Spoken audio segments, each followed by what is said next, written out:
आज़ादी के अमृत महोत्सव की आप सभी को बहुत बहुत बधाइयाँ और शुभकामनाएं। और आज से हम कर रहे हैं जश्न की शुरुआत। और आइए दुनिया भर के बाजारों के मिले जुले संकेतों के बीच में स्वागत है आप सबका शेयर बाजार लाइव में। नमस्कार, मैं हूं अनिल सिंघवी। और नमस्कार, मैं हूं दीपांशु भंडारी। वैसे तो हम रोज ही खास शो करते हैं, पर आज तो बेहद ही स्पेशल शो है सर। 75 साल आज़ादी के, बड़ा मौका है देश के लिए, हमारे लिए। बिल्कुल दीप, और आप देख सकते हैं लोगों में बड़ा जोश है, उत्साह है, उमंग है।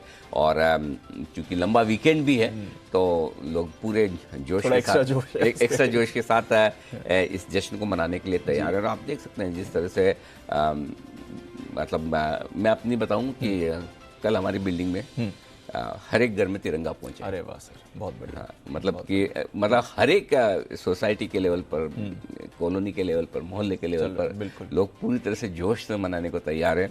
अपनी डीपीज बदल रहे हैं, तिरंगा लगा रहे हैं, सब अपने अपने तरीके से लगा रहे हैं।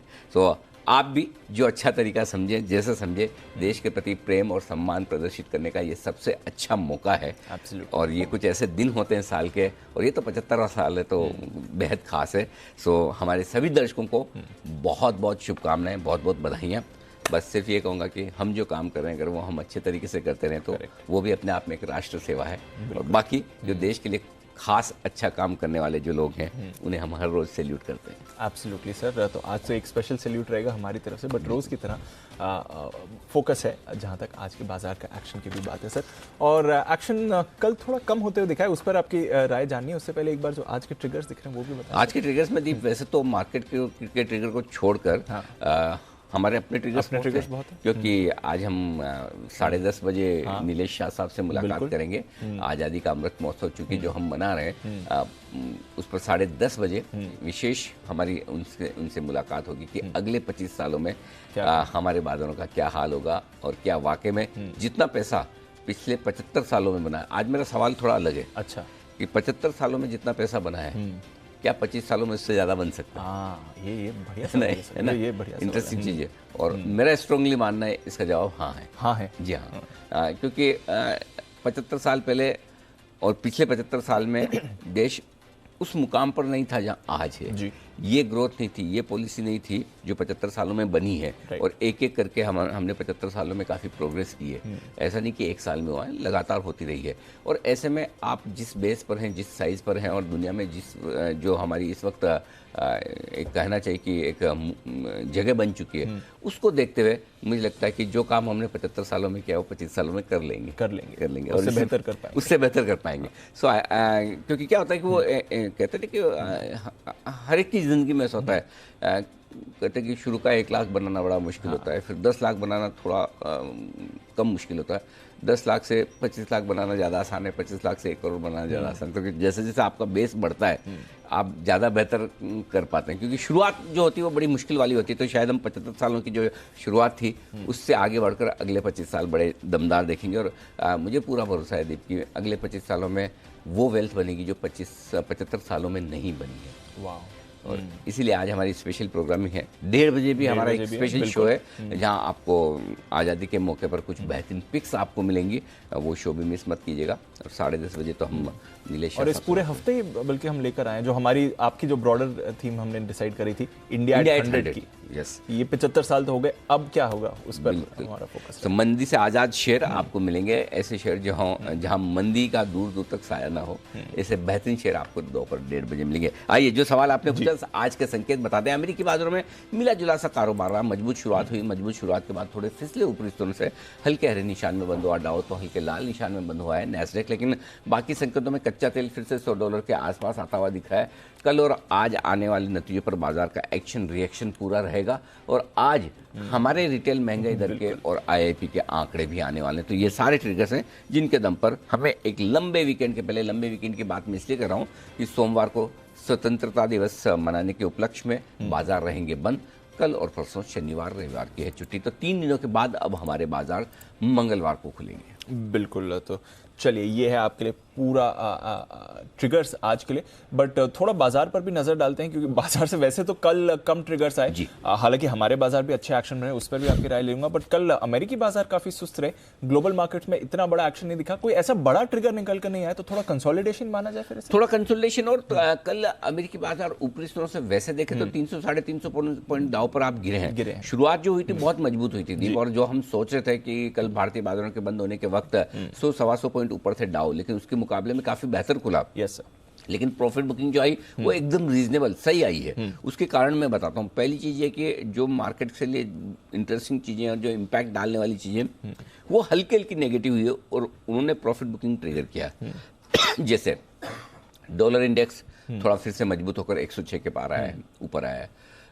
बॉन्ड यील्ड्स 4-5 बेसिस पॉइंट थोड़ी सी बढ़कर फिर से आई है, 2.85 के ऊपर थोड़ी सी देखने को मिली है। फिर उसके अलावा कच्चा तेल जो $95 के नीचे था वो $100 के आसपास आ गया, तो नीचे से $5-6 आपका कच्चा तेल बढ़ गया, 99 के आसपास अभी है।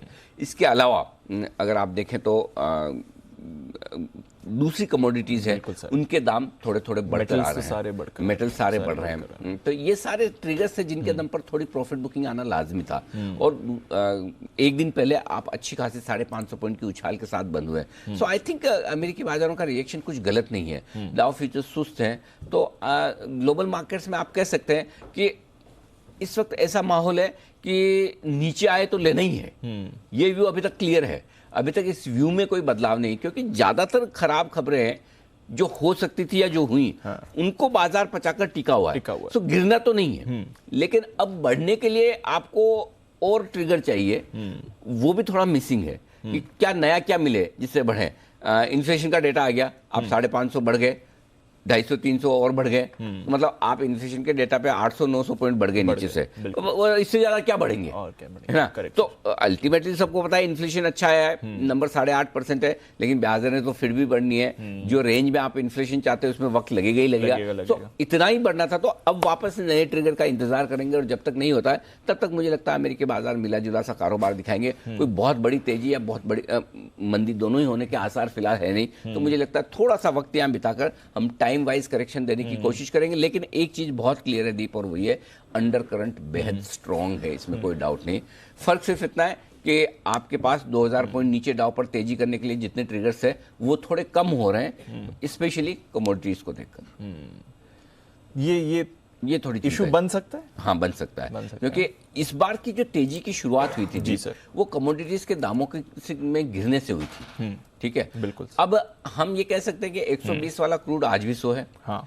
मेटल्स में कई सारे मेटल्स ऐसे हैं जो अपने टॉप से 30-40% घटे हैं। अब वो 5 से 10% अगर नीचे से बढ़ भी जाए तो आप ये कह सकते हैं कि बहुत चिंता की बात नहीं। और अगर मेटल्स वगैरह बाकी कमोडिटीज बढ़ती तो उन कंपनियों को भी फायदा है जो इसका बिजनेस करती हैं। सो दोनों तरफ के आपके लिए मौके। बट तेजी का कारण जो बना था वो कारण इस वजह से बना था कि कमोडिटीज के दाम कम होंगे तो महंगाई को काबू में लाने में फेड को मदद मिलेगी। बिल्कुल। अब अगर कमोडिटीज के दाम धीरे धीरे बढ़ने की कोशिश करते हैं, अगर समझिए वापस $110 आ जाता है कच्चा तेल 115, तो हमें गिरना ही पड़ेगा। ग्लोबल मार्केट्स में सबको गिरना पड़ेगा। सो आई थिंक थोड़ा सा कमोडिटीज के दामों पर अब वापस से नजर रखनी पड़ेगी। हल्की फुल्की बढ़े थे तब तक ठीक है, लेकिन अगर बड़ा उछाल आ गया तो फिर इक्विटी मार्केट की तेजी पर थोड़ा ग्लोबली ब्रेक लग सकता है, थोड़ा रुक सकते हैं। कितना गिरेंगे नहीं गिरेंगे वो देखेंगे, लेकिन बढ़ना बंद कर देंगे ये देखेंगे। तो अब नया ट्रिगर अगर मार्केट्स के लिए मुझे लगता है जो आएगा वो शायद कमोडिटीज के दामों से आ सकता है। मैं अभी 100% श्योर नहीं हूं, मैं बहुत क्लियरली बोल रहा हूं, लेकिन अब आगे के लिए कुछ तो चाहिए ना हमें ट्रिगर। मार्केट तो हमेशा फॉरवर्ड लुकिंग है, आगे की सोचता है, आगे की देखता है। तो मेरे ख्याल से आगे देखने के लिहाज से कमोडिटीज के दामों पर नजर हम रख सकते हैं क्या होता है बस। अदरवाइज ठीक है, सेटल है, मतलब कोई बहुत गिरने के तो चांस दिख नहीं रहे और भागने के लिए आपके पास कोई और नया कारण भी नहीं मिल रहा, तो थोड़ा टाइम पास करते हैं, थोड़ा टाइम पास करेंगे यहाँ पर। ठीक है सर। वैसे आज हमारे इन्फ्लेशन के भी डेटा आ रहे हैं, 6.8% का अनुमान है, जून में 7% था, तो घटेगा। हाँ, घटना ही चाहिए, बस 7 के नीचे आए तो थोड़ा कॉन्फिडेंस देने वाला होगा और वो बढ़िया भी रहेगा। मेरे ख्याल से, और आईआईपी के नंबर्स तो ठीक है, मजबूती रहने हो तो वैसे भी पता ही है कि ग्रोथ के नंबर्स तो अच्छे आ ही रहे हैं, और एक आध महीने कम ज़्यादा हो भी जाए तो उस पर बाजार का रिएक्शन नहीं है, तो हमारे लिए भी अगर और ये 6.8 से अगर थोड़ा कम होकर फॉर एग्जाम्पल 6.5 6.6 आ जाए तो कहने क्या। एग्जैक्टली। तो आई थिंक हमारे भी नंबर्स इस लिहाज से आज इंपॉर्टेंट तो होंगे भी, थोड़ा सेंटिमेंट बिल्कुल होंगे, बिल्कुल होंगे। तो ग्लोबली भी और हमारे लिए भी इन्फ्लेशन अभी भी एक बड़ा मुद्दा बना हुआ है और उस पर हमारी नजर है। थोड़ा बाजार पर भी एक्शन समझते हैं सर। वैसे अगर आप देखेंगे 125 अंक ऊपर निफ्टी बंद हुआ है, 600 अंक ऊपर बैंक निफ्टी बंद हुआ है, तो कोई परेशानी नहीं है। बट कल जो ऑप्टिमिज्म बना हुआ था परसों के अमेरिकी बाजार के एक्शन को देखकर, ग्लोबल संकेतों को देखकर, वैसी मूव नहीं आई और थ्रू द डे भी बैंक निफ्टी फिर भी अच्छी परफॉर्मेंस दिखा रहा था, बट निफ्टी से वो भरोसा कल नहीं आते हुए दिखा। हाँ, ये बात सही है दीप की जितनी तेजी आपको चाहिए थी उतनी मिली नहीं, लेकिन आप ये भी तो सोचिए कि बाजार अब 15,200 पर नहीं है, 17,500 पर है, राइट। सो आप किस लेवल पर बढ़ रहे हैं, इंटरेस्टिंग चीज है। लेकिन एक तरह से इसमें मैं एक अच्छी चीज भी देख रहा हूँ। पहले ये था दीप कि लेने वाले सारे हमारे लोकल ट्रेडर्स, लोकल इन्वेस्टर्स और एफआईज की बिकवाली थी। तब एफआईज खाली होते जा रहे थे, अब हमारे ट्रेडर्स खाली होते जा रहे हैं। अब एफआईज रोज खरीद रहे हैं और अच्छी खरीद रहे हैं। कल भी आप देखिए 2300 करोड़ की कैश में खरीदारी किसी भी लिहाज से छोटी नहीं है, बिल्कुल। सो अब और हमारे ट्रेडर्स को लग रहा है कि अब 17,600 17,800 आ गया, रुकना चाहिए, अच्छी जगह है। तो ये अच्छा है साइन कि मार्केट की फोर्सेस बराबर रहे, बैलेंस्ड रहे। जब कोई बहुत एग्रेसिवली बेचने आए तो कोई खरीदने के लिए भी मजबूती से खड़ा होना चाहिए, और जब कोई एग्रेसिवली खरीदने आए तो कोई सप्लाई भी मिलती रहनी चाहिए। वही हेल्दी मार्केट है। तो मुझे इस बात से कोई खास चिंता नहीं है। रहा सवाल ये कि हाँ, किसी एक दिन आप, मैं, हम सब मिलके सोच कर आए उठेगा आज तो डबल सेंचुरी मारेगा, वहां से भी 200 और बढ़ना चाहिए। मार्केट ऐसा ओबलाइज करता नहीं ना, इसलिए आपने कल देखा होगा, परसों जब सोमवार को 100 पॉइंट नीचे था जी, तो हम ठोक कर कह रहे थे कि जहां खुले वहां खरीदिए। अच्छा, उसके बाद एक ग्रीन में खुल गया, तब भी बोला अब भी खरीद लीजिए, लेकिन ये चीज कल तो नहीं बोली। करेक्ट, कल तो वेट एंड वॉच, कल वेट एंड वॉच था कि लेवल पे आकर रेंज पे आए तो ही लेना है। और आप देखिए मुश्किल से 100 पॉइंट की रेंज में पूरा दिन निकाल दिया, और कोई ऐसा खुलने के बाद आपका बड़ा पैसा बन पाया हो वैसा नहीं है। बैंक निफ्टी में जरूर थोड़ा ठीक रहा। सो आई थिंक कभी कभी जब मार्केट में वो आम राय बनने लगती है, सब लोग एक ही चीज सोचते हैं कि नहीं आज तो जहां खुला वहां से 200 बढ़ेगा, फिर वो होता नहीं है।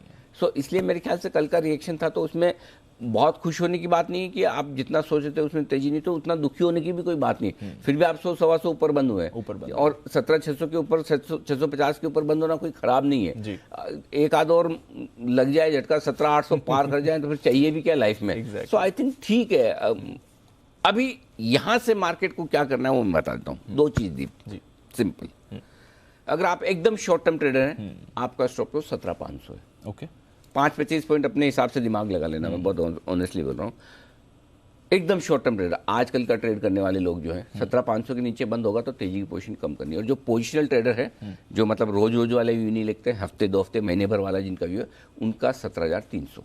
अच्छा, 340 होता है, मैं 40 पॉइंट कम करके आपको बोल रहा हूँ 17,300। जिस दिन 17,300 के नीचे बंद हो, किसी को पूछना नहीं है आपको। आपकी जितनी भी पोजिशनल ट्रेडिंग पोजीशन है या इन्वेस्टमेंट वाली पोजीशन में भी जो आपको हल्का करना कर लेना, ठीक है कि भाई अब आप ये बोलोगे वो 350 पॉइंट नीचे है, ऐसे भाई ऐसे 3.5 पॉइंट नीचे का स्टॉप लॉस नहीं होता, 350 का ही होता है। हाँ, तो उतना तो रखना ही पड़ेगा आपको। 2,000-2,500 पॉइंट की तेजी है और 350 पॉइंट का स्टॉप लॉस नहीं रखोगे तो आप कभी कमा नहीं पाओगे। सो 17,300 गोट के पी लीजिए, उसके नीचे बंद होगा तो हम तेजी की पोजीशन कम कर लेंगे। डे ट्रेड वालों के लिए 17,500 है। अब आइए शॉर्ट वालों के लिए, हार्दिक सहानुभूति लेकिन फिर भी आखिरी उम्मीद ये रखे 17,800 के ऊपर बंद होता है तो आपकी आजकल वाली जो शॉर्ट पोजीशन है वो काट लीजिए। और फिर भी जिनको बहुत इंतजार करना है उनका 18,000। अच्छा, तो ये दोनों मैंने ताकि लेवल दे दूं ताकि आपको ध्यान रहे। 17,800 के ऊपर बंद होता है और आपके हाल ही की शॉर्ट है, एकदम शॉर्ट टर्म ट्रेडर है, एग्जिट। पोजिशनल शॉर्ट ट्रेडर है कि भाई मैं तो थोड़ा महीने भर 15 दिन का व्यू लेकर एक्सपायरी तक का व्यू लेता हूँ, हो सकता है। सब तरह के लोग हैं।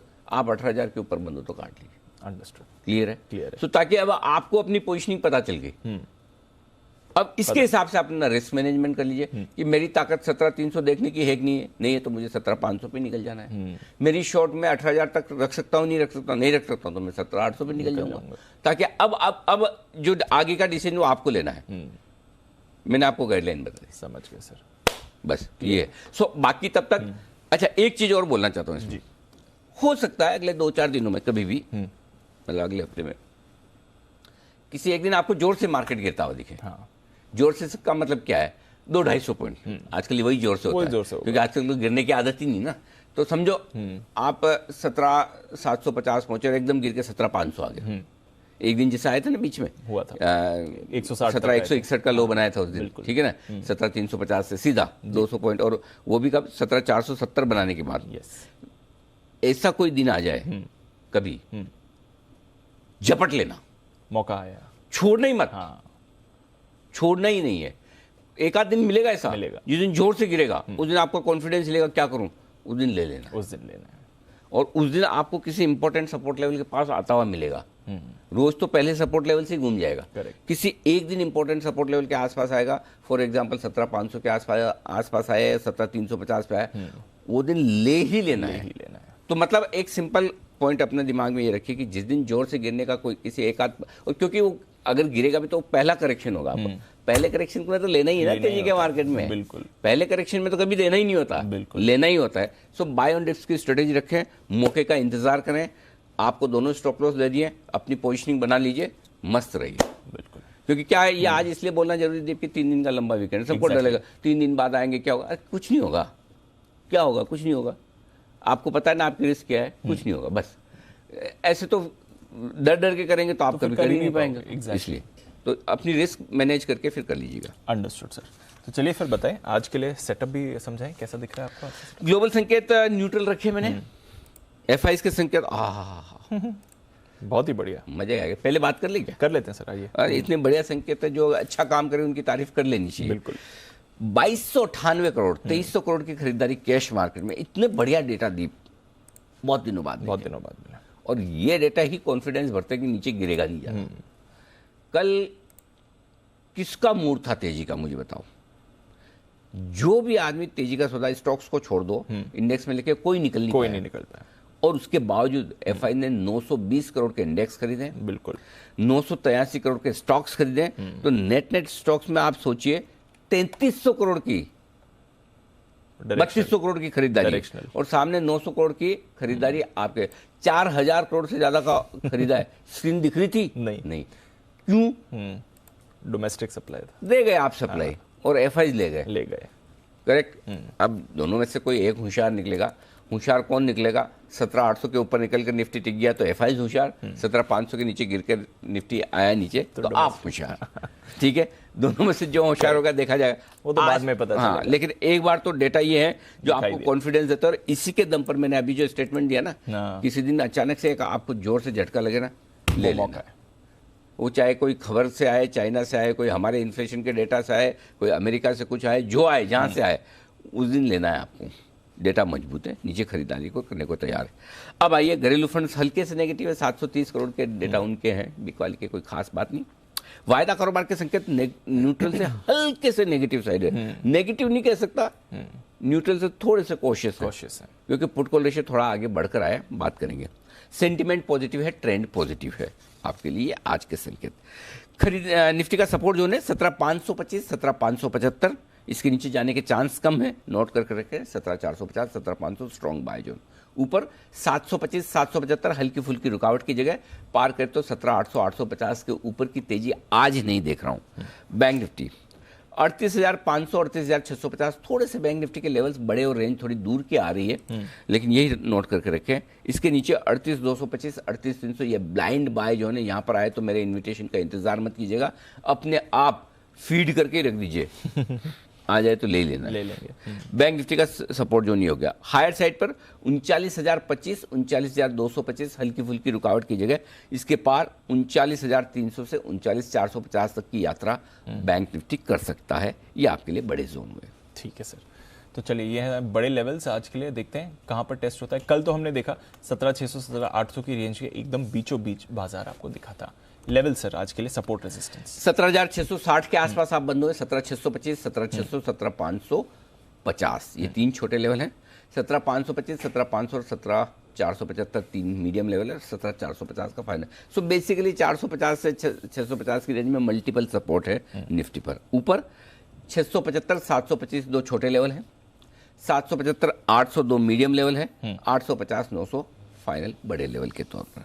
बैंक निफ्टी 38 875 के आसपास आप बंद हुए, 38 825 750 और 650, तीन ये विजिबल छोटे लेवल हैं। इसके नीचे 38 500 38 400 38 300 38 225 तक अलग अलग आपको मजबूत सपोर्ट मिलेंगे। ऊपर वैसे तो आप 39,000 के बेहद करीब पहुंचने की कोशिश कर रहे हैं। एक पहला रुकावट का लेवल कल का हाई 38,925, उसके बाद 39,025, दो विजिबल हैं। इसके ऊपर 39,225, 39,300 और 39,450, 5 ही लेवल है। आगे के लेवल मिले नहीं, दीप ज़्यादा काम कर नहीं पाया, मतलब उसके लिए पुराने लेवल चेक करने थे। निफ्टी के तो मिल गए जल्दी से, बैंक निफ्टी के मिले नहीं। मैंने भी फिर कल बनाया भी, कल नोट्स करीबन 1 सवा बज गई थी। फिर से एक कल तो राखी का दिन था ना, कल तो सेलिब्रेशंस वगैरह में वो इसीलिए लगता है कम से कम, मतलब ऐसे त्योहारों के दिन या तो छुट्टी, और अगर हमें ग्लोबल मार्केट के साथ रहना है, छुट्टी ना हो तो कम से कम वो अमेरिका वाला सिस्टम लाना चाहिए, आधा दिन वाली ट्रेड देना चाहिए। ये सही बात है सर। हाफ डे आधा दिन कर लो ना, मतलब कृष्ण जन्माष्टमी हुआ, गोकुलाष्टमी हुई, मतलब ये है अपना मतलब राखी है, आधा दिन तो कर लेना चाहिए। अग्रीड सर, ये तो होना चाहिए। मतलब और मतलब नॉर्मल दिनों से राखी के दिन 50-75% ट्रैफिक ज्यादा होता है, बहुत ज्यादा होता है। हर एक को कहीं न कहीं जाना है। एग्जैक्टली, इधर वाले को उधर, उधर वाले को उधर, मतलब तो उल्टा उसमें टाइम हो जाता है, 3-3 घंटा 3.5 घंटा अपना। तो थोड़ा ये सोचने की जरूरत है, कम से कम ऐसे बड़े त्योहारों के दिन तो 100% जरूरी है। पूरे दिन की छुट्टी हो। अच्छा, दूसरी कहीं आपको आधी आधी करनी है तो कर लो, कॉम्पनसेट करना ही है। कहीं पूरे दिन की छुट्टी दे रहे हैं, वहाँ भी आधी कर लो, कोई बात नहीं, हम कर लेंगे। लेकिन जहाँ वाकई में जो परिवार के साथ मनाने वाले जो कार्यक्रम है, जो उत्सव है ना, वो तो मिस नहीं होनी चाहिए। और सबसे बड़ी चीज़, अगर हम नहीं मनाएंगे, ढंग से नहीं मनाएंगे, नेक्स्ट जनरेशन क्या सीखेगी हमसे? एग्जैक्टली, उनकी वो फैमिली बॉन्डिंग आई नहीं, अमेरिका जैसे हो जाएंगे वो। 18 साल में घर से बाहर निकालो, तुम अपना कमाओ खाओ, हमें पता नहीं, फादर्स डे मदर्स डे के दिन मिलने आ जाना, एग्जैक्टली, बाकी तुम्हारे हमारा वो थोड़ी कल्चर है, हम तो अलग हैं। तो थोड़ा ये सोचने की ज़रूरत है।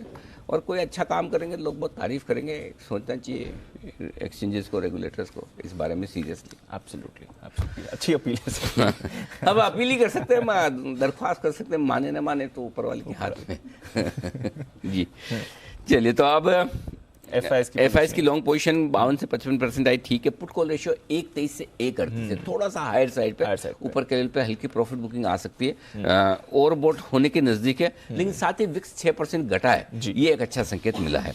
अब आइए स्टॉप लॉस। तेजी की पोजीशन अगर आपकी है तो स्टॉप लॉस इंट्राडे और क्लोजिंग बेसिस पर दोनों अलग दे रहा हूँ। इंट्राडे थोड़ा दूर का है, 200 पॉइंट नीचे 17,450, क्लोजिंग 17,500 का है। 17,525 के ऊपर लगातार 3 दिन से आप बंद हो रहे हैं, वहाँ से 25 पॉइंट का कंफर्ट लेकर 17,500 रख लीजिए।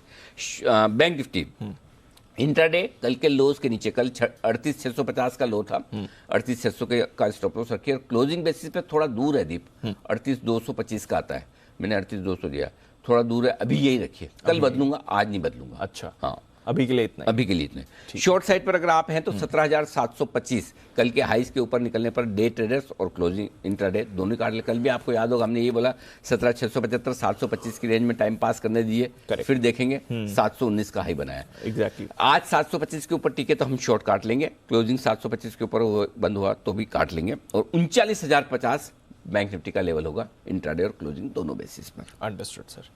नई पोजीशंस क्या करना? खरीदे निफ्टी 17,550 की रेंज में आए तो वहां चांस ले लीजिए खरीदने का। 425 का आपका स्टॉप लॉस होगा।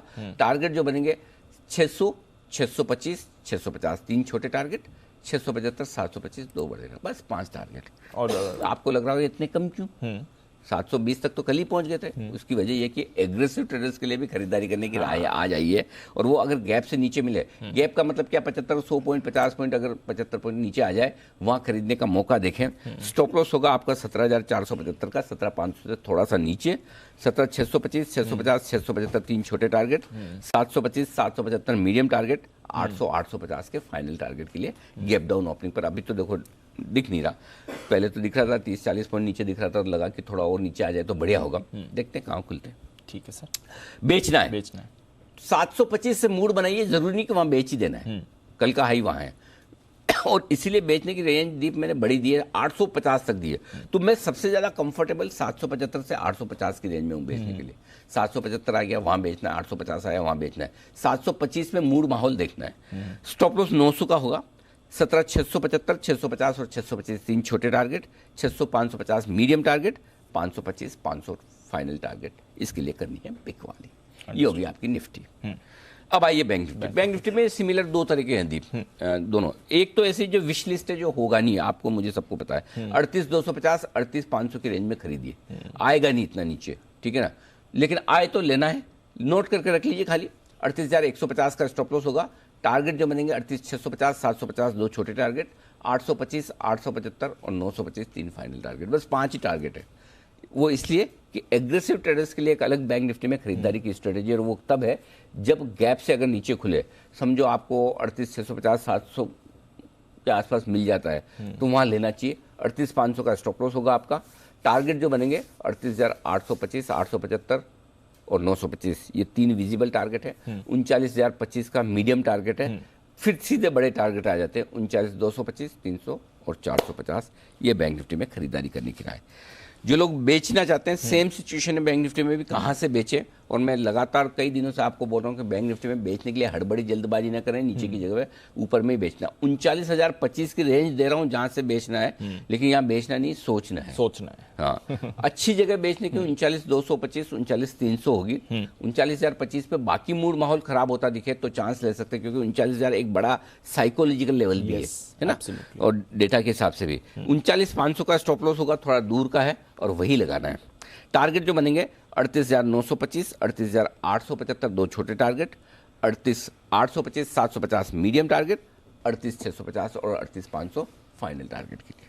ठीक है सर, चलिए तो ये है आपके लिए सारे लेवल्स। अग्रेसिव ट्रेडर्स ध्यान से लेवल्स के हिसाब से ही ट्रेड करें। बैन लिस्ट कोई बदलाव नहीं है, बलरामपुर डेल्टा दोनों बैन में बने हुए और हैं। अग्रेसिव ट्रेडर का मतलब ये नहीं कि भाई मतलब आपको कोई लेवल को लेकर परेशानी है, खाली ये कि वहाँ डिसिप्लिन पूरा रखना है। हाँ, बिना डिसिप्लिन के ट्रेड नहीं करना है। ऐसा नहीं कि मतलब लेवल में जहाँ मुझे लेवल अच्छे से नहीं निकल रहे हो एग्रेसिव दिल, ऐसा नहीं करता। एग्रेसिव का मतलब ये कि डिसिप्लिन के साथ करना है।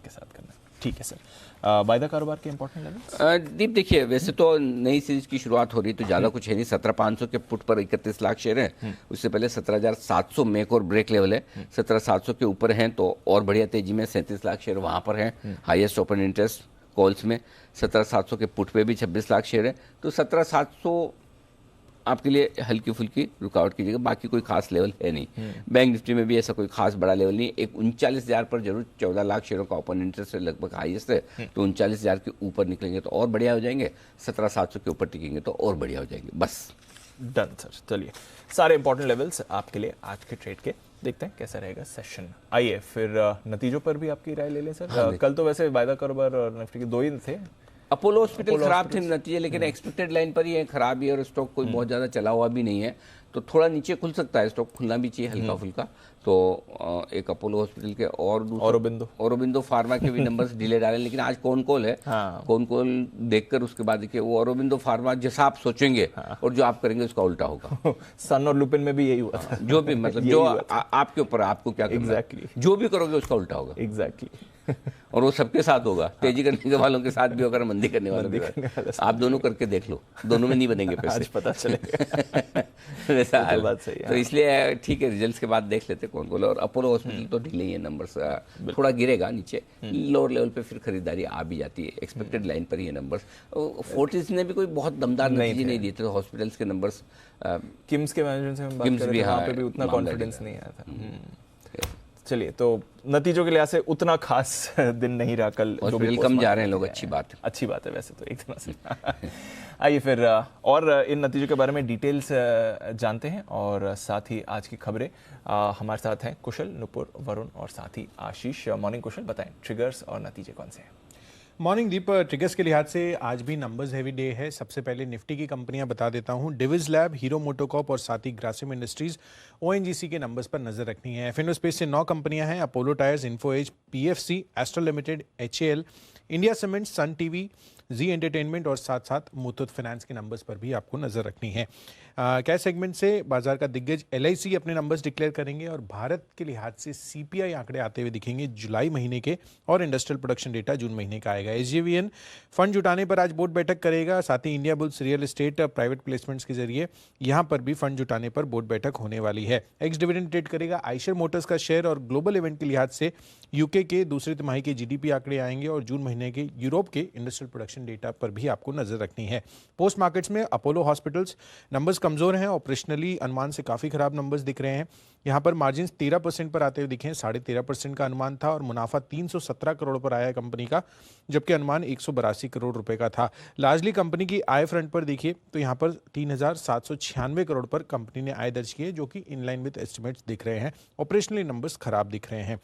अपोलो हॉस्पिटल्स के बाद औरोबिंदो फार्मा पर नजर रखनी है, नंबर्स यहां पर भी बिलो एस्टिमेट्स हैं। खासकर अगर आप कंपनी का कामकाजी मुनाफा देखें तो 965 करोड़ पर आया है, 1,034 करोड़ रुपए का हमारा अनुमान था, और मार्जिन के लिहाज से भी 15.5% के मार्जिन कंपनी ने क्लॉक इन किए हैं 17% के अनुमान के मुकाबले। मुनाफा 32% गिरकर 521 करोड़ पर आता हुआ दिखा है। इनफैक्ट इनके लिए खबर भी है कि कंपनी ने यूजिया साइंस स्पेशलिटी लिमिटेड की रीस्ट्रक्चरिंग नहीं करने का फैसला लिया है, तो इस वजह से ये फोकस में रहेगा नतीजों के साथ साथ। कैश स्पेस में फिनिक्स मिल्स नंबर्स यहां पर स्ट्रांग आते हुए दिख रहे हैं। फ्रंट पर कंपनी ने अच्छा प्रदर्शन किया है, 200 करोड़ से 574 करोड़। कंपनी की मार्जिन्स भी 38% से बढ़कर 56%, और मुनाफा कंपनी का अब 718 करोड़ पर आता हुआ दिखा है, जो कि पिछले बार 24 करोड़ का घाटा था। एस्टर DM हेल्थ केयर पर भी नजर रखिए, यहाँ पर भी नंबर्स अच्छे दिख रहे हैं, 12% आय बढ़ी है, कामकाजी मुनाफा में भी 4% का उछाल है, और मार्जिन भी स्टेबल है 11% पर, और मुनाफा 54% बढ़ता हुआ नजर आया है। गुजरात अंबुजा एक्सपोर्ट्स यहाँ पर भी फोकस रहेगा, क्योंकि नंबर्स मिले जुले हैं। मार्जिन 16.4% के मुकाबले 13.1%, हालांकि आय में 24% की बढ़ोतरी हुई है। ओके, तो ये हैं आपके लिए नतीजे। आइए कैश मार्केट के आज कुछ ज़्यादा नतीजे हैं। नुपुर, मॉर्निंग बताएं कौन से नतीजे हैं आपके पास? Good morning. सबसे अच्छे नतीजे आते दिखे गार्डन रिच शिप बिल्डर से। 91% से कंपनी की आय बढ़कर आई है। जो कामकाजी मुनाफा है वो 2 करोड़ से बढ़ के अब 33.5 करोड़ हो गया, और जो मुनाफा है वो 21 करोड़ से बढ़ के 50 करोड़ होते हैं इस बार दिखाए। KSB लिमिटेड काफ़ी बढ़िया नतीजे आते दिखे यहाँ भी। जो कंपनी की आय है वहाँ पे 48% की रिकवरी दिखी है। कामकाजी मुनाफा भी 55.5% से बढ़कर आया है। मार्जिन में भी इस बार सुधार आते दिखाए। हिमाद्री स्पेशलिटी केमिकल के भी काफ़ी अच्छे नतीजे, क्योंकि जो आय है वो डबल होती दिखी है इस बार। कामकाजी मुनाफा भी 36 करोड़ से बढ़कर 72 करोड़ होता दिखाए। मार्जिन में भी हल्का सा सुधार आते दिखाए। केना कंस्ट्रक्शन थोड़े मिले जुले नंबर्स है यहाँ पे, क्योंकि जो आय है वो तो 21% से बढ़कर आई है, पर जो मार्जिन है वो थोड़े से दबाव में आते दिखे। 25 से कम होकर 21.5% के आसपास इस पर आए हैं। शिल्पा मेडिकेयर यहाँ भी थोड़े से मिले जुले नंबर्स है। कंपनी की जो आय है वहाँ पे 10% का उछाल है। कामकाजी मुनाफा इस बार 36% से कम होकर आया है, और जो मार्जिन है वो काफ़ी हद तक कम हुए, 14% से कम होकर 8% के आसपास आते दिखे हैं। सुप्रजित इंजीनियरिंग यहाँ भी मिले जुले नतीजे आए, तो 78% से बढ़कर आई है, पर जो मार्जिन है वो 14% से कम होकर 8% के होकर इस बार रह गए। तमिलनाडु न्यूज़ प्रिंट, जैसे कि सारे न्यूज़ पेपर कंपनीज के नतीजे अच्छे हैं, यहाँ भी कंपनी के काफ़ी अच्छे नतीजे आते दिखे। जो कंपनी की आय है वहाँ पे 80% का उछाल है, और जो मार्जिन है वो 10% से बढ़कर 15% होते इस बार दिखे। क्वेस्टकॉर्प ये भी मिले जुले नंबर्स है, क्योंकि जो आय है वहाँ पे 33% का उछाल है, बट मार्जिन 100 बेसिस पॉइंट से कम होकर इस बार 4% के आसपास आते दिखे। ओके, तो ये हैं आपके लिए कुछ और नतीजे मिले जुले हैं, कुछ कैश के नतीजे। वरुण, मॉर्निंग बताएं, आज नतीजे या सिर्फ खबरें? सिर्फ खबरें हैं मेरे पास दीप, नतीजे हैं नहीं मेरे पास, तो खबरें बता देता हूं मैं आपको। Good morning. सबसे पहले तो एक IPO जो है वो शुरू होने वाला है आज से, SYRMA SGS टेक्नोलॉजी। इस कंपनी का IPO शुरू होने वाला है, आज से शुरू होगा, 18 तारीख को ये बंद हो जाएगा। प्राइस बैंड जो है 209 से 220 रुपये के आसपास का। इशू साइज 840 करोड़ का है। 766 करोड़ का फ्रेश इशू है। OFS जो है 74 करोड़ का है। एंकर इन्वेस्टर से इस कंपनी ने करीब 252 करोड़ जो है वो जुटा लिए है। न्यूनतम निवेश जो है इस कंपनी में अगर आपको करना है तो 14,960 रुपये का है। 68 शेयर्स का लॉट है। अब बात करते हैं दूसरी खबरों की, जिसमें आदित्य बिरला कैपिटल यहाँ पे आपको नजर रखनी है क्योंकि आदित्य बिरला हेल्थ इंश्योरेंस में अबू धाबी इन्वेस्टमेंट अथॉरिटी जो है 9.99% यानी कि पूरा 10% के आसपास का हिस्सेदारी खरीद रही है 665 करोड़ में। इसके बाद आदित्य बिरला कैपिटल का इसमें हिस्सा जो है घट के 45.91% हो जाएगा, और दूसरे जो पार्टनर है MMH यानी कि मोमेंटम मेट्रोपॉलिटन होल्डिंग्स, इनका हिस्सा जो है घट के 44.1% हो जाएगा। स्टर्लिंग एंड विल्सन यहाँ पे नजर रखिएगा, क्योंकि प्रमोटर जो है OFS के माध्यम से करीब 1.25% हिस्सेदारी यानी कि 23.7 लाख शेयर जो है वो बेच रहे हैं। 270 के भाव पे बेचा जा रहा है, यानी कि पिछली क्लोजिंग जो है उससे करीब 5.3% पे ये डील हो रही है। Balaji amines, Balaji speciality chemical, इस कंपनी की एक सब्सिडरी है। उन्होंने IPO के लिए सेबी उनको मंजूरी मिल चुकी है। नए शेयर के जरिए करीब 250 करोड़ के आसपास ये कंपनी जो है वो जुटा सकती है। नायका, इस कंपनी के ब्यूटी प्रोडक्ट जो लेवल है, प्राइवेट लेवल बेसिकली, उसकी CEO जो है रीना छाबरा, उन्होंने इस्तीफा दे दिया है। 16 अगस्त से उनका इस्तीफा जो है वो मान्य होगा। एक बल्क डील है जिसमें कोई खास वजह इस्तीफा देने का? नहीं जी, ऐसा कुछ खास वजह तो होगी ऐसा, अनिल ढूंढ के बता पत्रकार के तौर पर थोड़ा ढूंढ के बताइए। ढूंढ के बताता हूँ। डिस्क्लोजर तो इन्होंने दिया है क्या कि रेजिग्नेशन दिया है करके। अच्छा, डिस्क्लोजर दिया है। कुछ पता है कितने ESOPs वगैरह इनके पास है? कुछ आइडिया? इतनी डिटेलिंग नहीं। 250 करोड़? कुशल ने कुछ रिसर्च निकाला। कुशल, जब लास्ट यही इसका IPO आया था ना, तो मैं वही देख रहा था कि जो टॉप 5 ESOP वाली का मतलब एम्प्लॉइज हैं, उसमें रीना छाबड़ा का सबसे आगे था और 250 करोड़ रुपए कमाने की एक्सपेक्टेशन थी। वरुण, आपके पास अगर 250 करोड़ आप जॉब करेंगे? बिल्कुल नहीं। बस जवाब मिल गया। अब डिस्क्लोजर नहीं देखूंगा। 250 करोड़ वाला आदमी क्यों नौकरी करेगा? सर सही बात है। एंजॉय भी तो करने कमाने के बाद में। सही बात है। इस वजह से इस्तीफा हुआ है। चलिए ठीक है, तो इसका तो जवाब मिल गया। पैसा लाओ डिजिटल आखिरी स्टॉक है। यहाँ पे SBI ग्रुप की कंपनीज जो है, लाओ नहीं है, पैसा लो, सॉरी कोई सवाल लो। कुशल के पास बैठने का असर है। पैसा लाओ, लेने का नहीं देने का काम है। पैसा लो डिजिटल जो है, यहाँ पे SBI ग्रुप की कंपनी से हिस्सा बेचा है। 2.44% के आसपास की हिस्सेदारी जो है बेची है। अब जो कुल हिस्सेदारी इस ग्रुप कंपनीज की 11.08% से घटकर 8.64% के आसपास हो चुकी है। ओके, तो ये हैं कुछ खबरें, कुछ बल्क डील्स आपके लिए। आइए जानते हैं ब्रोकरेजेस आज क्या कह रही हैं FIR में।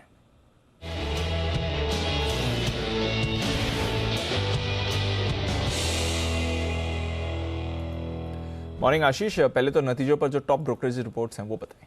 Good morning Deepanshu. देखिए, भारत फोर्ज के साथ शुरुआत कर लेते हैं।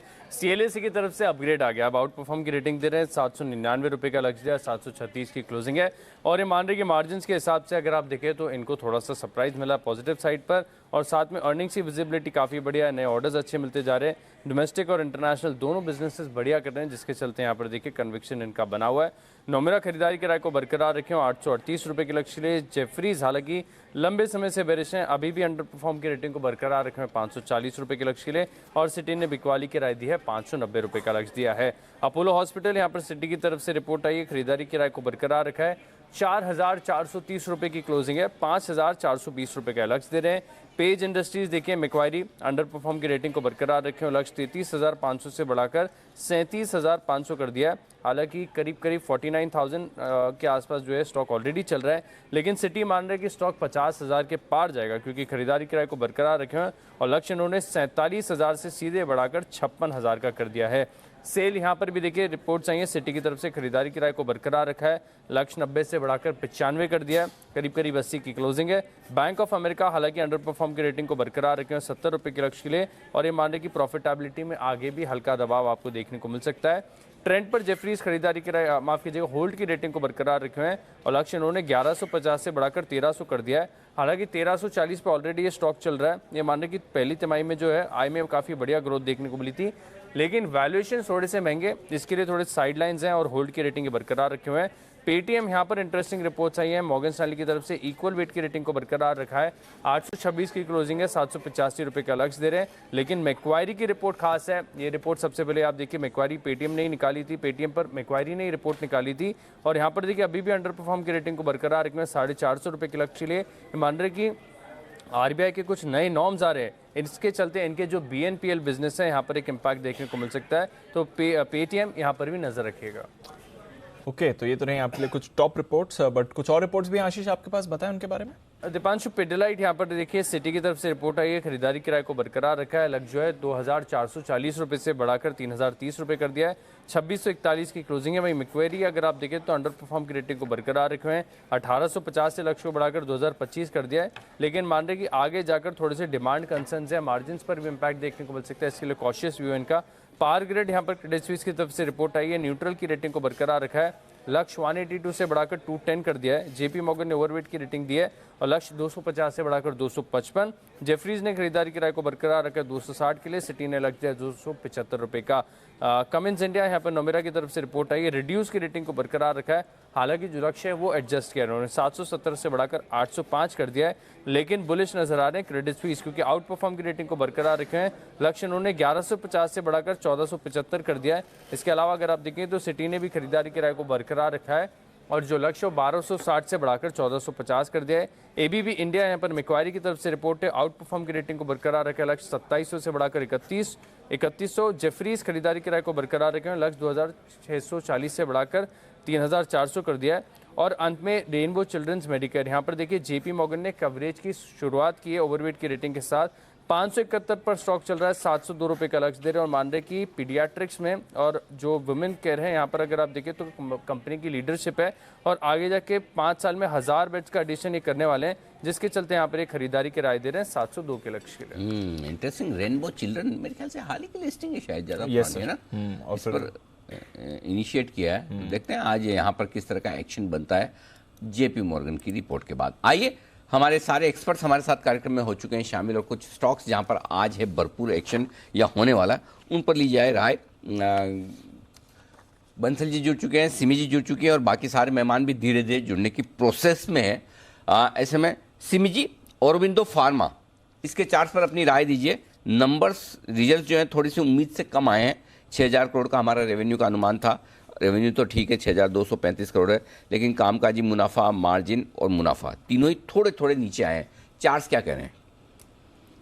Very good morning Anil ji, very good morning Panshu, very good morning Rakesh जी।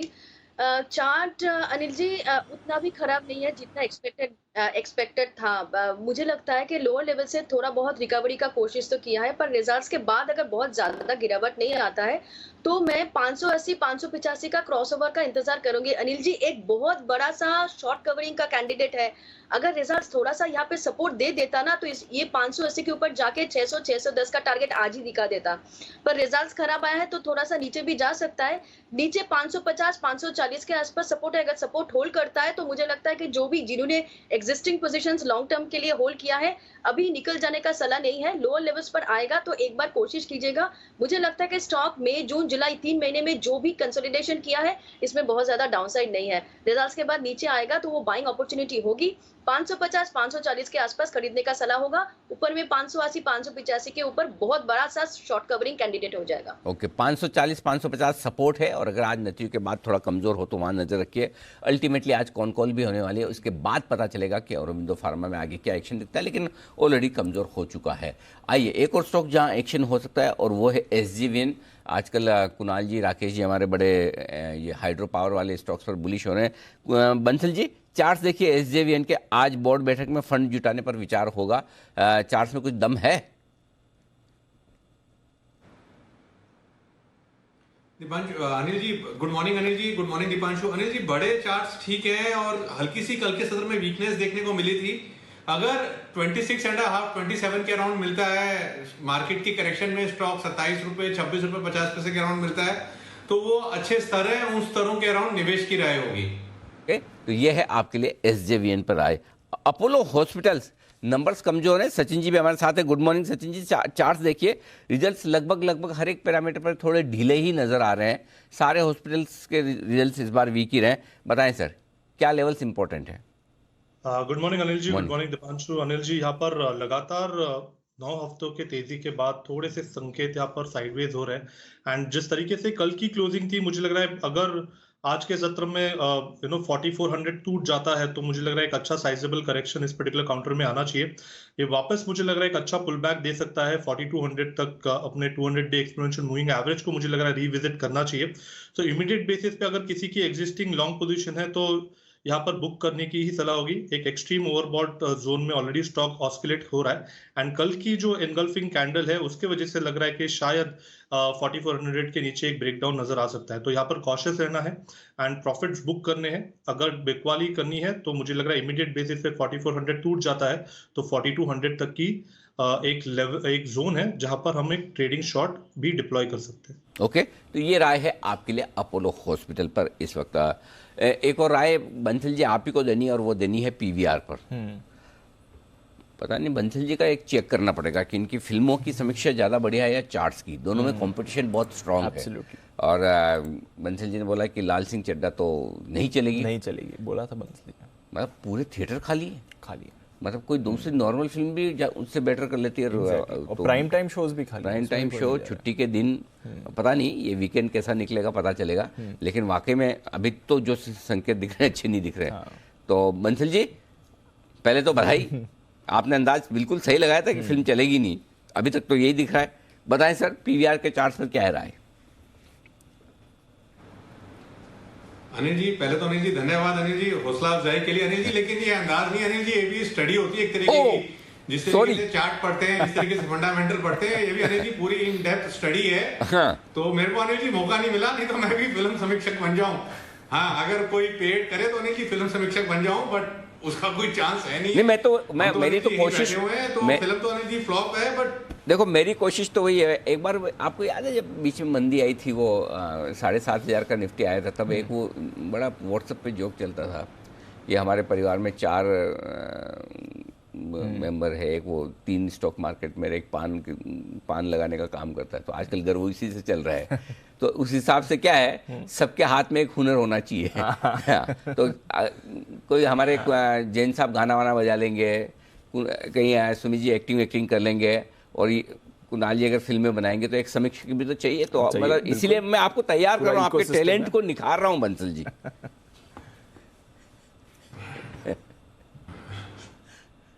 अनिल जी तो बहुत बड़ी बात है, बहुत बढ़िया चीज हो गई है कि कुणाल जी और मैं अनिल जी मूवी बनाएंगे तो समीक्षा भी अनिल जी मैं ही करूंगा।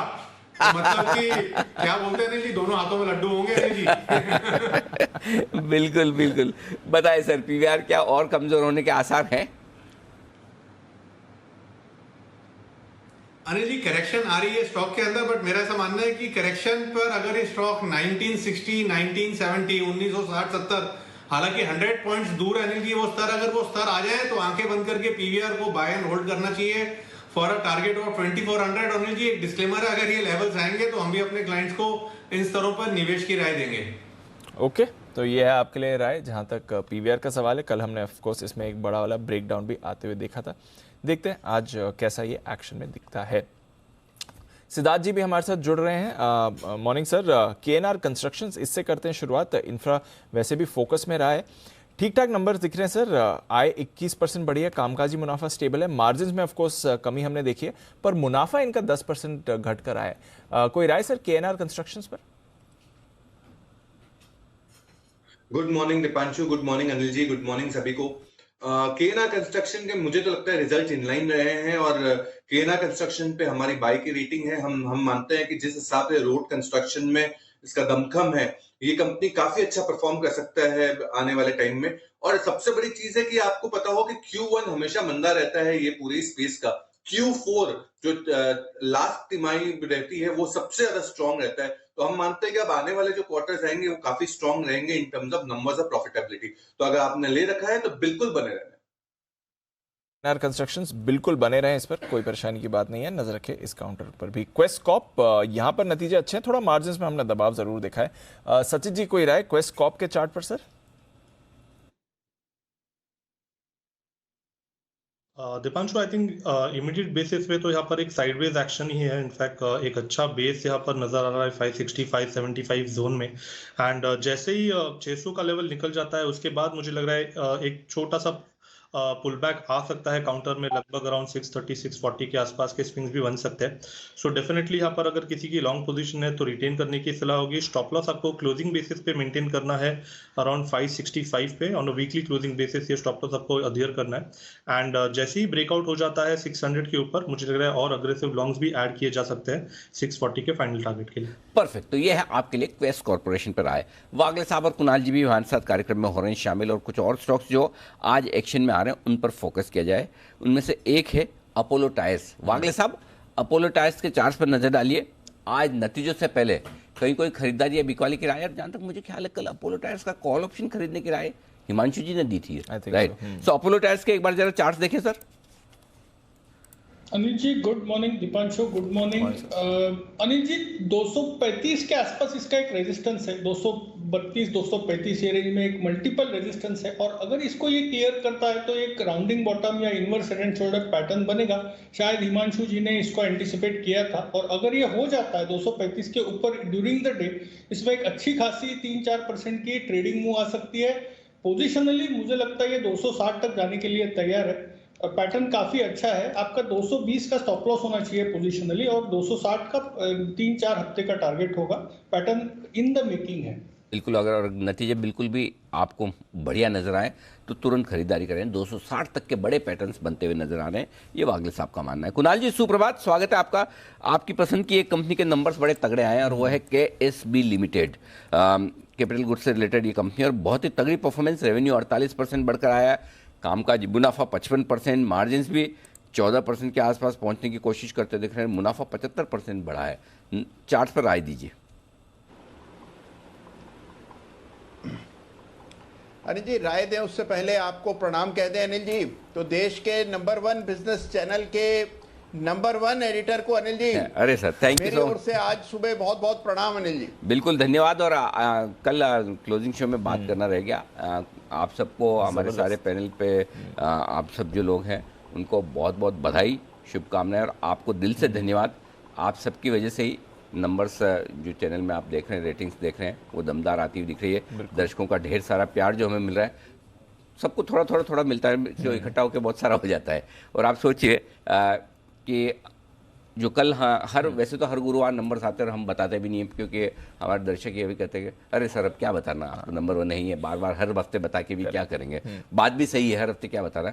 लेकिन कल जो नंबर्स आए थे, एक बार हमारे दर्शकों को और आप सबको बताना चाहता हूँ कि हिंदी बिजनेस चैनल्स में अगर आप देखेंगे तो हमारा मार्केट शेयर 64.5%, राउंड फिगर में 65% मान लीजिए, जो अब तक का हमारा हाईएस्ट है। तो वो कहते हैं अब नेचुरली 18 समझो, निफ्टी 18,600 पार करके नया हाई बनाएगा।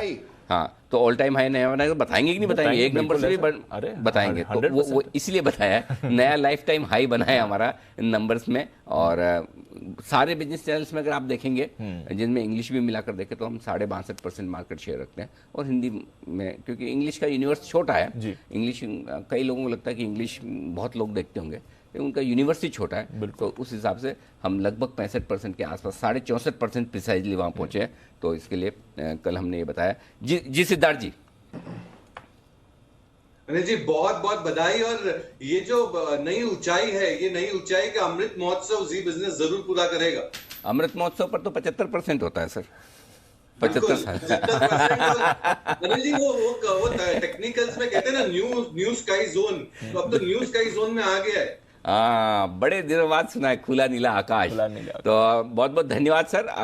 कुणाल जी, आपका भी, हमारे सारे एक्सपर्ट्स का आपका दिल से धन्यवाद। आप सबकी वजह से और हमारे दर्शकों के प्यार की वजह से ये हो पाया, और इसीलिए आप सब मिलकर हमारी टीम को मोटिवेट करते हैं।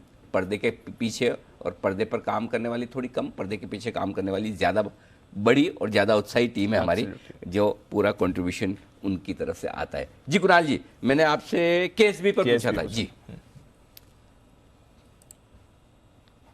अनिल जी देखिए, चार्ट बड़ा जबरदस्त है, स्टॉक लगातार आउट परफॉर्म कर रहा है। मुझे लगता है पोर्टफोलियो का स्टॉक है, तो जिनके पास नहीं है उनको किसी गिरावट में खरीदना चाहिए, और जिन्होंने खरीदा हुआ है उनको बिल्कुल होल्ड करना चाहिए। मुझे लगता है अनिल जी ये स्टॉक 2000 के लेवल्स दिखाएगा, तो गिरावट में मेरी खरीदारी की राय है। अब ये क्योंकि काफ़ी बढ़ चुका है हाल फिलहाल में, हो सकता है कि इसमें कुछ करेक्शन आता हुआ दिखे, तो करेक्शन आए तो वहाँ पर बाय करें। जो सबसे ऑप्टिमम एंट्री पॉइंट है वो लगभग 1500 के आसपास है, उन लेवल्स पर मिल जाए तो इसको बाय करना चाहिए और इसमें कुछ समय के लिए 6 महीने साल भर का लक्ष्य 2000 रुपए का। ओके, तो ये है आपके लिए राय इस वक्त के एसबी पंप्स पर 2000 तक के टारगेट के लिए करनी है आपको खरीदारी।